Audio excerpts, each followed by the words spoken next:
Siyabingelela kakhulu kwikhaya esilithandayo, ikhaya impilo yomshado. Siyifemele kacwele, sithanda nje ukudlulisa lawo mazwi ukuthi siyambonga kakhulu uNkulunkulu ngokukhona benu kuleli page. Siyabonga kakhulu, kodwa ukubonga kwethu kuzoba kakhulu nasezwini likaNkulunkulu ukuthi uNkulunkulu siyambonga ngani, ngokuba abalandeli abaqavile kwempilo yomshado. Siyabonga kakhulu. Ngicela nje sifunde izwi likaNkulunkulu 103, Psalms 103 lithi, let all that I am praise the Lord. With my whole heart I will praise his holy name. Let all that I am praise the Lord. With my whole heart I will praise his holy name. Verse 2, let all that I am praise the Lord. May I never forget the good things he does for me. May I never forget the good things he does for me. Namhlanje enhlizweni yami kugcwele ukuthi ake wonke umuntu ambonge uNkulunkulu. Uyakholwa awukholwa, kodwa ake simbonge uNkulunkulu ngezinto asenzela zona, nezinto asezenzile. Sibonge izinto ze-past tense, sibonge izinto ze-present tense, sibonge izinto ze-future tense. uNkulunkulu nezinto asazozenza, izinto azenzile, nezinto azenzayo manje, nezinto asazozenza. Kakhulu siyimpilo yomshado, singabantu abasemshadweni. Kakhulu kungathi uNkulunkulu singambonga, sibonga ukuthi uNkulunkulu usenzele umusa. Mina ngeke ngithi umshado, ukushadelwa, ngangingakudeserve ngokwami, futhi ngangingenawo amandla ukuthi ngingakwazi ukuthi ngishadelwe ngenze yonke into. Kodwa ngenxa yomusa kaNkulunkulu ngayithola nami ngishadelwa, ngayithola nami yonke into yenzeka. And nomuntu uNkulunkulu wanginika yena ngangingamdeserve, but uNkulunkulu wabona ukuthi kukuhle ukuthi ngithole lo muntu engenayo. Bebebaningi abantu ade bemfuna, befuna ukushada naye ngoba bebenamandla, benayo yonke into, benemali engaphezulu kwemali yami, benezinto ezinhle ezinkulu, benakho konke.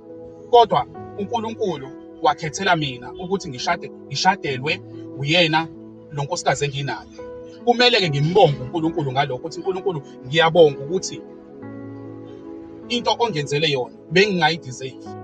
Bebekhona abantu abebe-deserve kunami ngenxa ukuthi bebenakho konke ama-resources, but mina benginganako.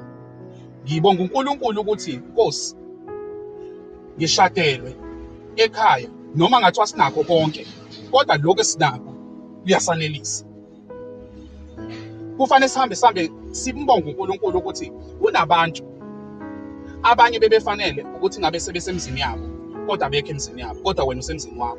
Uhleli kahle nomuntu wakho, uhleli kahle nomyeni wakho kumnandi, noma uhleli kahle nonkosikazi wakho kumnandi. Ubonga uNkulunkulu nje ukuthi nihleli kahle nezingane zenu. Kukhona abantu abashadile kodwa abanayingane emshadweni, kade bebethandaza, benxusa, bekhala, bethi uNkulunkulu siphe abantwana, kodwa kungenzeki. Kodwa wena unabo abantwana, unabawu-3, unabawu-2, unoyedwa, noma athi unoyedwa, abanye benabathathu, kodwa bonga uNkulunkulu ngalo mntwana oyiwedwa.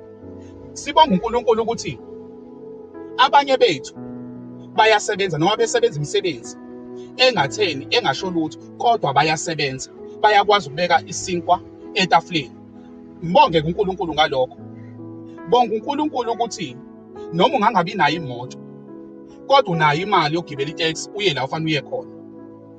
Ubonga uNkulunkulu ukuthi noma ngathiwa nihlala kwi-shelter, nihlala ku-one room, kodwa uNkulunkulu emuhle unani, ngoba kukhona abanganawo even nayo le one room, but wena unayo nomyeni wakho noma nonkosikazi wakho nezingane zakho. Bonga uNkulunkulu. Kungenzeka ukuthi ekhaya uyedwa ovukayo aye emsebenzini, kodwa ishadile, kodwa oyedwa akasebenzi, oyedwa uyasebenza. Bonga uNkulunkulu ukuthi khona oyedwa ovukayo ayosebenza, abuye na something ukuze silale sidlile nezingane. Bonga uNkulunkulu ukuthi uyakwazi, unalo ukuthi ulale udlile lo papa nekabishi.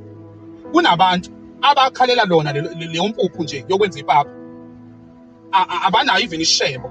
Wena mbonga uNkulunkulu ngalokho ukuthi wena uNkulunkulu kwenzile ukuthi ube nawo utomato, uphekwe wona, udle nepapa ulale. Bonga uNkulunkulu ukuthi noma kamakhelwane beqhamuka negrosa egcwele imoto, kodwa nani niyakwazi ukuthi nihambe nje niyothenga igrosa noma nithenge igrosa engekho ningi njengamakhelwane.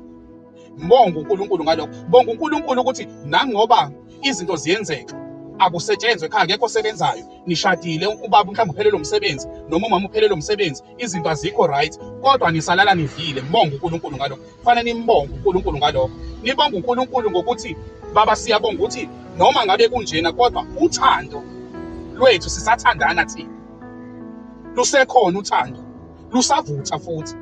Umbonge uNkulunkulu ukuthi unenyawo zokuhamba, khona abantu abangenazo. Ubonga uNkulunkulu ukuthi usekhona upartner wakho, noma ngathiwa akasebenzi upartner wakho, noma ngathi uyazama kwamanje, kodwa uNkulunkulu usamgcinile. Bongani uNkulunkulu kuyona yonke into. Masimbonge impilo yomshado, masimbonge sithandani, sibonge uNkulunkulu ngayo yonke into. uNkulunkulu angigcine, uNkulunkulu anilondoloze, uNkulunkulu anivikele, anigcine inyanga yonke. Siyabonga.